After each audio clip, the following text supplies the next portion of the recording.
అందరికీ నమస్కారం. మాట్లాడే ముందు ఆలోచించి మాట్లాడితే బంధాలు బలపడతాయి, మనసులు కలుస్తాయని మన పెద్దలు చెబుతూ ఉంటారు.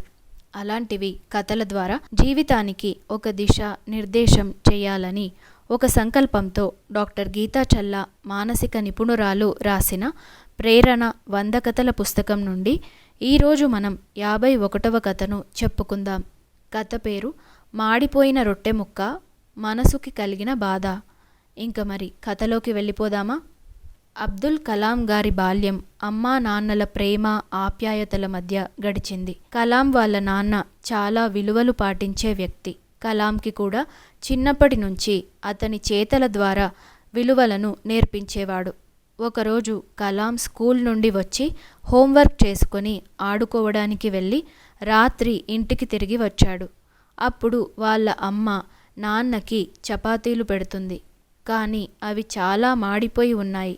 వాళ్ళ అమ్మ, నన్ను క్షమించండి, చపాతీలు మాడిపోయాయి అని చెప్పగానే వాళ్ళ నాన్న, పర్వాలేదు, నాకు ఇలా ఉంటేనే ఇష్టం అని అంటూ తినేస్తాడు.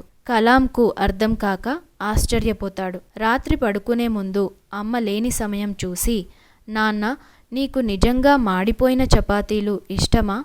అమ్మకు అబద్ధం చెప్పావు కదా అని అడుగుతాడు. అప్పుడు వాళ్ళ నాన్న, నిజమే, నేను అబద్ధం చెప్పాను.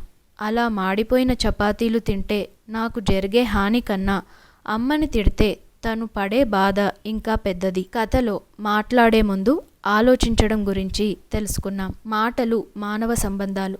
మాట మరుక్షణం మర్చిపోతాము, కానీ ఆ మాటల ద్వారా ఇతరుల మనసుకి కలిగిన గాయం మాత్రం మిగిలిపోతుంది. మానవ సంబంధాలలో అందరి మన్ననలు పొందే వ్యక్తిగా ఉండాలంటే అవతలి వ్యక్తి మనసుని అర్థం చేసుకోండి. ఆ మనసుని మాటలతో గాయపరచకండి.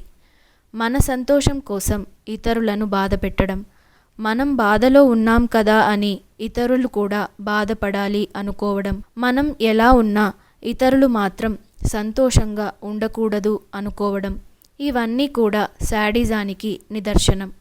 ఇతరులను బాధ పెట్టడం అంటే చెరువులో రాయి వేయడం లాంటిది. రాయి వేశామన్నది మాత్రమే మనకు తెలుసు, కానీ ఆ రాయి ఎంత లోపలికి వెళ్ళిందో మనకు తెలియదు.